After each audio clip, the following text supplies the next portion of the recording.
हाँ, cellular respiration नहीं, सिर्फ गैस एक्सचेंज कहेंगे जी, गैस एक्सचेंज। अच्छा, इसके अलावा ब्रीथिंग भी कहेंगे आप? नहीं, ब्रीथिंग इसी का नाम एक्सटर्नल रेस्पिरेशन है। एक्सटर्नल रेस्पिरेशन, इसे आप ऑर्गेनिज्मिक रेस्पिरेशन भी कहते हैं। ऑर्गेनिज्मिक रेस्पिरेशन, हाँ, इसे आप वेंटिलेशन भी कहते हैं।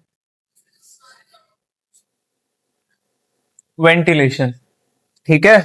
तो ये सारे एक ही चीज के नाम है जिसमें हम एयर को लंग्स के अंदर लेके जाते हैं और एयर को बाहर निकाल देते हैं, ताकि हम उस एयर में से ऑक्सीजन को एक्सट्रैक्ट करें और हम उस ऑक्सीजन को ब्लड में डाल दें। हाँ, और ब्लड जो है वो सेल्स को ड्रॉप कर दे, और सेल्स जब बनाएंगे CO2 तो वो ब्लड में जाएगी, ब्लड उसको वापस लेके आएंगे, लंग्स उसको बाहर निकाल देंगे। गैस एक्सचेंज का फिनोमेना पढ़ेंगे। इसके लिए बॉडी ने एक सिस्टम बनाया हुआ है जिसे आप रेस्पिरेटरी सिस्टम कहते हैं। जिसे आप क्या कहते हैं? ये जो रेस्पिरेटरी सिस्टम होता है, इसके पास स्पेशल सरफेस होती है जिसे आप रेस्पिरेटरी सरफेस कहते हैं, जिसके थ्रू गैस एक्सचेंज अकर हो रहा होता है। हाँ, इसके पास स्पेशल तरह की जो है वो क्या पाई जाती है? सरफेस, जिसे हम क्या कहते हैं? रेस्पिरेटरी। तो रेस्पिरेटरी सरफेस को हम सबसे पहले देखते हैं। ये जी, रेस्पिरेटरी सरफेस जो है, आपको पता है इस चीज का कि ये हमारे पास इसके कुछ कैरेक्टरिस्टिक्स होते हैं। ये वो सरफेस है जहां से गैस एक्सचेंज अकर होती है। पूरा रेस्पिरेटरी सिस्टम जो है वो गैस एक्सचेंज नहीं करवा रहा होता, सिर्फ कुछ स्पेशल साइट्स होती हैं जहां से गैस एक्सचेंज होती है, जिन्हें हम पढ़ेंगे भी। और उनकी सरफेस को क्या कहते हैं? रेस्पिरेटरी सरफेस कहते हैं। और ये रेस्पिरेटरी सरफेस जो कैरेक्टरिस्टिक्स कंटेन करती हैं वो कौन से हैं? सरफेस मॉइस्ट होती है ना जी, मॉइस्ट होती है, थिन होती है। अच्छा, थिन होती है अप टू 1 mm और लेस। हाँ जी, लार्ज सरफेस एरिया। हाँ जी, हाँ जी, very good. Vascularised, highly vascularised, highly vascularised. हाँ जी, हाँ, excellent. Concentration gradient, concentration gradient क्या होता है कि दोनों साइड्स पर रेस्पिरेटरी सरफेस के गैसेस की कॉन्सेंट्रेशन का डिफरेंस होना चाहिए। इसीलिए तो हायर टू लोअर मूवमेंट होगी। और ये मूवमेंट कैसी होती है? पैसिव। हाँ, कैसी होती है? और ये मूवमेंट सिंपल डिफ्यूजन के थ्रू होती है। किसके थ्रू होती है? जबरदस्त। अब आगे देखिएगा, हमारे पास रेस्पिरेटरी सिस्टम जो है, रेस्पिरेटरी सिस्टम, इसको थोड़ा सा स्केच करते हैं। रेस्पिरेटरी सिस्टम, इसको हम दो पार्ट्स के अंदर डिवाइड कर लेते हैं। एक हमारे पास है अपर रेस्पिरेटरी ट्रैक और दूसरा है लोअर रेस्पिरेटरी ट्रैक। ठीक है, पहला कौन सा है? अपर ट्रैक। और दूसरा कौन सा है? Lower track. अपर ट्रैक के अंदर जो है वो दो चीजें आती हैं, एक नोज आ जाता है और दूसरा दूसरा क्या आता है? वेरी गुड, फेरेंक्स आ जाती है। ये जी, फेरेंक्स, ये हमारे पास किस में आ जाती हैं? Excellent, excellent. ना, लेरिंक्स इसमें जाएगी। इसके अलावा ऑल अदर, यहां पे ना सिर्फ ऑल अदर लिख दें। ना जी ना, ऊपर होता है या जहां भी होता है उसको आपने कंसिडर किधर करना है? All other parts. ठीक है, खैर हम जो है वो नोज और फेरेंक्स को पढ़ेंगे और उसके बाद ट्रैकिया को पढ़ेंगे। तो खैर सुनिएगा, सबसे पहला पार्ट कौन सा है? नोज। एमसीक्यूज आता है, the only visible part of respiratory system is what? Nose. आप नोज ही देख सकते हैं, इसके अलावा तो आप लंग्स तो निकाल के नहीं देख सकते हैं। तो ओनली विजिबल पार्ट है ये, ओनली विजिबल पार्ट। अच्छा, नोज जो है इसके पास ओपनिंग्स होती हैं, दो बाहर वाली साइड पे, दो अंदर वाली साइड पे होती हैं, इन्हें नॉस्ट्रल्स कहते हैं। बाहर वाली साइड पे एक्सटर्नल नॉस्ट्रल्स हैं और अंदर वाली साइड पे इंटरनल नॉस्ट्रल्स हैं जी। डन हो गया ये भी। ओके, अगली बात। अब जो हमारे पास नोज है, हमने कहा कि इसमें जो है वो नॉस्ट्रल्स पाए जाते हैं। अच्छा, इसके अलावा जो है इसकी इनर साइड पे कुछ चीजें पाई जाती हैं। अच्छा, वेस्टिब्यूल्स को देख लें जी सबसे पहले। ये हमारे पास वेस्टिब्यूल्स हैं, ठीक है, वेस्टिब्यूल्स। ये कहते हैं नोज में जो एक्सटर्नली स्पेस पाई जाती है, ठीक है, उन्हें हम वेस्टिब्यूल्स कहते हैं। समझने के लिए आप ऐसे कह लें कि नाक में जहां तक उंगली जा सकती है वो बेसिकली वेस्टिब्यूल, यानी समझने के लिए कह रहा हूं। तो ये हमारे पास क्या कहलाएगी, उस जगह को हम क्या कहेंगे, वेस्टिब्यूल। अच्छा, इसी तरह जो है वो नोज जो है, इसको अगर आप समझें, आप होता है इसमें नेजल कैविटी पाई जाती है।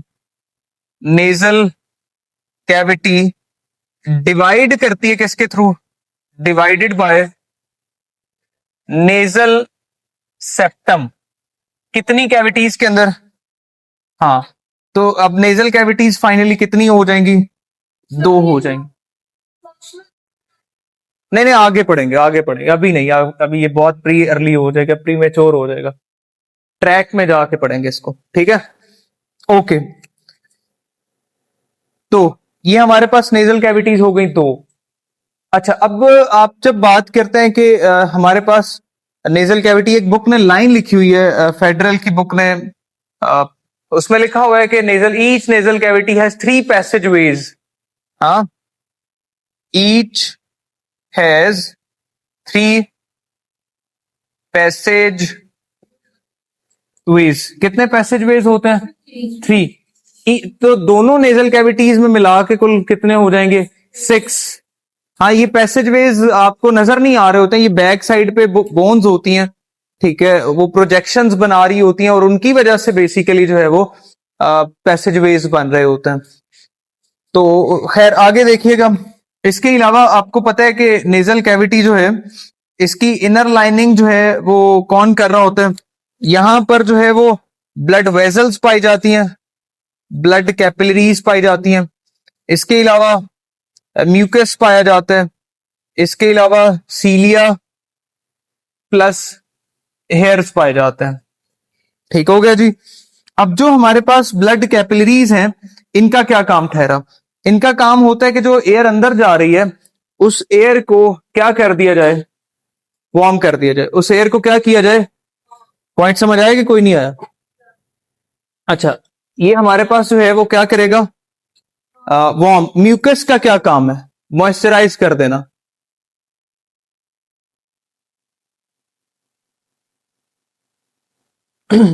ये क्या करेगा जी, मॉइस्चराइज, ठीक है। ये वार्म करेगा 30 डिग्री सेंटीग्रेड तक। ये क्या करेगा, मॉइस्चराइज। और सीलिया और हेयर ये फिल्ट्रेशन करते हैं। बताएं क्या करेंगे, फिल्ट्रेशन क्या करेंगे। ओके, अच्छा, नोज जो है आगे ओपन होता है किसके अंदर, बेसिकली इंटरनल नॉस्ट्रल्स के थ्रू, फेरेंक्स के अंदर ओपन होगा, है ना जी। अब जो फेरेंक्स है हम उसको पढ़ेंगे। तो फेरेंक्स जो है, इसको आप अगर सुने तो एमसीक्यूज आता है कि ये किस शेप के अंदर होता है, बताइएगा कौन शेप के अंदर होता है, ये किस शेप में होता है, कौन शेप, हाँ जी।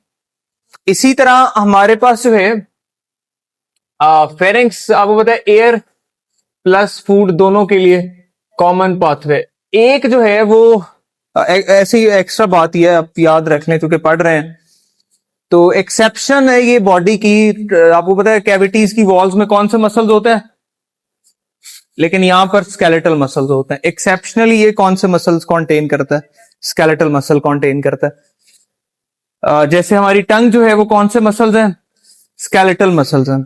ये भी एक्सेप्शन है बॉडी की। नॉर्मली जो स्केलेटल मसल्स होते हैं वो किसके साथ लगे होते हैं? बोन्स के साथ। तो टंग तो किसी बोन के साथ नहीं लगी हुई ना, तो एक्सेप्शन ऑफ द बॉडी। इसी तरह डायाफ्राम, डायाफ्राम भी एक्सेप्शन है। डायाफ्राम को भी अगर आप देखें तो बेसिकली वो किसी बोन के साथ तो नहीं ना एक्चुअली लगा हुआ, और वो भी स्केलेटल मसल्स हैं। नहीं, ये कहां से आपने निकाला है? ये कहां से निकाला है? हाँ जी, ओके। तो इसमें जो है वो, अच्छा खैर, फेरेंक्स जो है इसके कितने पार्ट्स होते हैं? 3 पार्ट्स होते हैं। 3 पार्ट्स। 3 पार्ट्स जो है वो कौन से हैं जी? एक हमारे पास है ओरो फेरेंक्स है, दूसरा नेजो फेरेंक्स है, और तीसरा लेरेंजो फेरेंक्स है, जिसे हाइपोफेरेंक्स भी कहते हैं। फेरेंक्स का काम ये ठहरा, क्या काम ठहरा? फेरेंक्स का काम ये ठहरा कि ये हमारे पास माउथ कैविटी, नेजल कैविटी, इन दोनों को कनेक्ट करवा देगा ट्रैकिया के साथ और एसोफेगस के साथ, है ना जी। इन चारों के दरमियान में सिंगल ब्रिज क्या है? फेरेंक्स है। अच्छा, फेरेंक्स के बाद क्या आएगा? हाँ जी बताइएगा। लेरेंक्स आएगी। अच्छा, यहां पर आपको नजर भी आएगा, मैं खैर यहां मैं बनाता हूं ताकि आप समझ सकें। ये हमारे पास क्या है? ये एक शख्स है जिसका बहुत बड़ा मुंह है, ठीक है। तो खैर ले जी।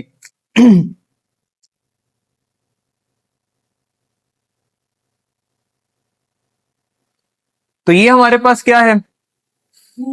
हाँ जी, ये oral cavity, nasal cavity, internal nostrils, pharynx, oesophagus, ये क्या है? हाँ जी, ये क्या है? Trachea, larynx. ये कल भी आपने पढ़ा था। ओपनिंग को क्या कहेंगे? ग्लॉटिस। और ऊपर जो लिड लगा होगा उसको क्या कहेंगे? ऐसा है कि नहीं जी? तो ये हमारे पास क्या ठहरा, बताइएगा? नेजल कैविटी, जी जी। ये क्या ठहरा? इंटरनल नॉस्ट्रल्स, बताइएगा? ओरल कैविटी या माउथ कैविटी? फेरेंक्स, हाँ जी। एसोफेगस, ट्रैकिया, हाँ जी। ये क्या है? लेरेंक्स, ग्लॉटिस और एपीग्लॉटिस। खैर, अब जो हमारा अगला टॉपिक आपको पता चलेगा वो कौन सा है? अगला पॉइंट लेरेंक्स है जी। हम किस पे बात करेंगे? लेरेंक्स पे बात करेंगे। तो लेरेंक्स को सुनिएगा। ये हमारे पास क्या है जी? लेरेंक्स। इसे हम क्या कहते हैं? वॉइस बॉक्स कहते हैं। बताएं क्या कहते हैं? Voice box, larynx. ये अपर एज है किसका? ट्रैकिया का। ट्रैकिया का ऊपर वाला एज है, उसको क्या कहते हैं? लेरेंक्स कहेंगे। अच्छा, लेरेंक्स जो है, ये लेरेंक्स, ये जो वॉइस बॉक्स है, इसमें 2 वोकल कॉर्ड्स होते हैं। एक्चुअली ये 2 पेयर होते हैं, 2 पेयर ऑफ वोकल कॉर्ड्स। हाँ जी, वोकल कॉर्ड्स क्या होते हैं? Stretched fibrous bands, fibrous bands. अब होते हैं, आपकी बुक्स जो हैं वो लिखती हैं 2 वोकल कॉर्ड्स। उसकी वजह है, जो फंक्शनल होते हैं वो 2 हैं, जो काम कर रहे होते हैं वो 2 जो है वो नॉन फंक्शनल होते हैं, ठीक है। लेकिन अलबत्ता टोटल कितने होंगे? तो आप याद रख लीजिएगा कि आपकी बुक्स ने क्या लिखा हुआ है? 2 वोकल कॉर्ड्स लिखा हुआ है। वो फंक्शनल वोकल कॉर्ड्स का बताया हुआ है। लेकिन जो नॉन फंक्शनल वोकल कॉर्ड्स होते हैं वो भी फंक्शनल हो सकते हैं। अगर कोई शख्स जो है वो गले का काम करता है, हाँ, तो उसमें जो है वो गला मतलब गाता शाता है, जैसे नुसरत फतेह अली खान साहब, है ना जी। जैसे नसीबुल, ऊपर वाली पिच पे जाके गाएंगी, तो मतलब दूसरा वोकल कॉर्ड, दूसरा पेयर भी जो है वो फंक्शनल हो जाएगा, है ना जी। पॉइंट समझ आ रहा है ना? ओके। इसी तरह हमारे पास, ओके, लेरेंक्स जो है, अच्छा अब बहुत इंपॉर्टेंट बात करेंगे हम। लैरिंक्स चूंकि बहुत सेंसिटिव पार्ट है, अगर किसी का लैरिंक्स खराब हो गया तो वो बोल नहीं पाएगा, है ना जी।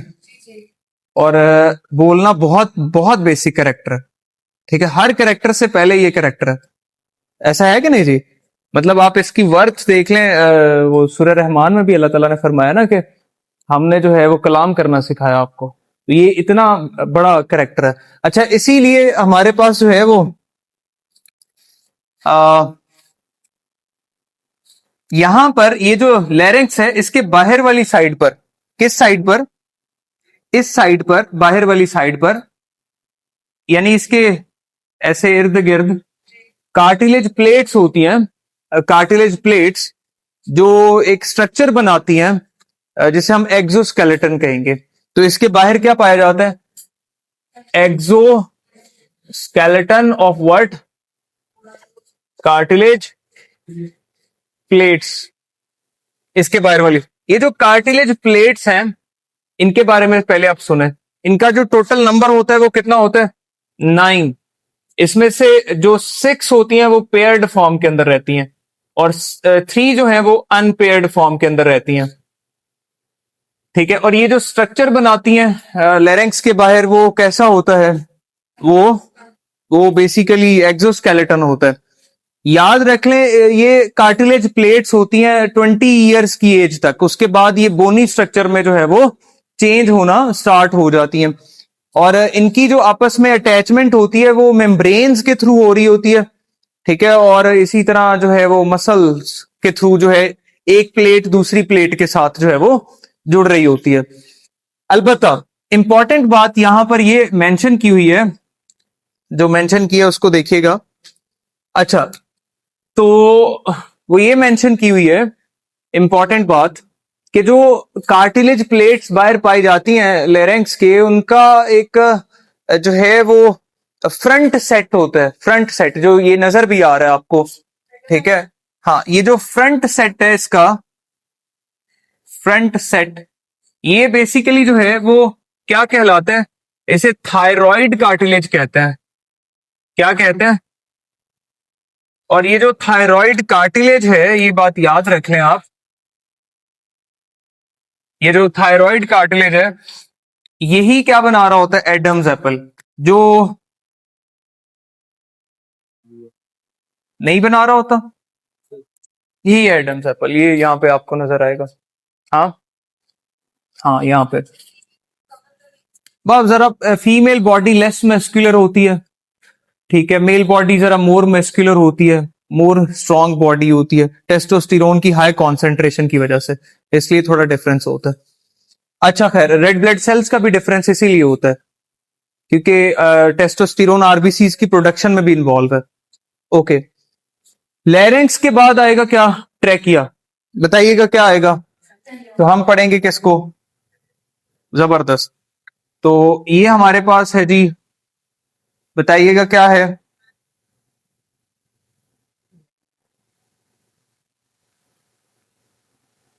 ट्रैकिया। सही है, ट्रैकिया जिसे आपने विंड पाइप कह दिया। खैर, इसके बारे में जो बातें इंपॉर्टेंट हैं उन्हें आप देख लें। ये 10 से 12 सेंटीमीटर लॉन्ग होती है, हाँ जी, 12 मिलीमीटर वाइड होती है ना जी। 15 से 20 सी टाइप कार्टिलेज होते हैं। सी टाइप को समझते हैं आप, यहाँ एक बड़ा जबरदस्त एमसीक्यूज आता होता है, काफी सालों से आया नहीं है, आप सुन लें, क्या पता आपकी दफा ही आ जाए। तो ये हमारे पास जो सी टाइप है ना, इस तरह से बेसिकली, ये आप देख रहे हैं सी बना हुआ है, इसका मतलब ये है कि ये रिंग कंप्लीट नहीं है। ये किस तरह का रिंग है, हाँ, इस जगह से कार्टिलेज नहीं होगा। अच्छा, इसका एमसीक्यूज आता है कि ये जो इनकम्प्लीट है, यहां से इसकी डायरेक्शन क्या होती है। तो ये बेसिकली पीछे इसके क्या पाई जा रही है, ट्रैकिया के पीछे एसोफेगस। तो ये एसोफेगस को फेस कर रहा होता है, ये ओपन एरिया जो है ये किसको फेस करता है, पॉइंट समझ आ रहा है ना, ओके। अच्छा, बड़ी इंपॉर्टेंट बात है इसकी जो डायमेंशन है और डायरेक्शन है, ठीक है। मैंने लास्ट टाइम भी आपको बताया था कि एक बंदा जो है वो ऐसे खड़ा हुआ है, तो ये बैक साइड उसकी कौन सी है, डॉर्सल, ये बैली वाली साइड कौन सी है? तो ये यहां पर वेंट्रल पाया जा रहा है क्या? ट्रैकिया। इसके डॉर्सली क्या पाई जाएगी? ये एमसीक्यूज आता है जी, कि जो हमारे पास ट्रैकिया है ये वेंट्रली पाया जाता है किसके? एसोफेगस के। हाँ, तो यहां पर आप लिख लें कि ये वेंट्रल टू एसोफेगस है, वेंट्रल टू एसोफेगस। एक चीज जो आपने याद रखनी है, ये स्टार्ट कहां से होती है? ये ट्रैकिया से स्टार्ट, ये लैरिंक्स से स्टार्ट हुई है ना जी, लैरिंक्स से, और ये फिफ्थ थोरेसिक वर्टिब्राए तक अप्रोच करेगी। कहां तक? फिफ्थ थोरेसिक वर्टिब्राए तक अप्रोच करेगी। समझ आइए, ये इसकी ओरिएंटेशन हमने पढ़ी है ट्रैकिया की। ट्रैकिया में किसी का कोई मसला हो तो वो बता सकता है।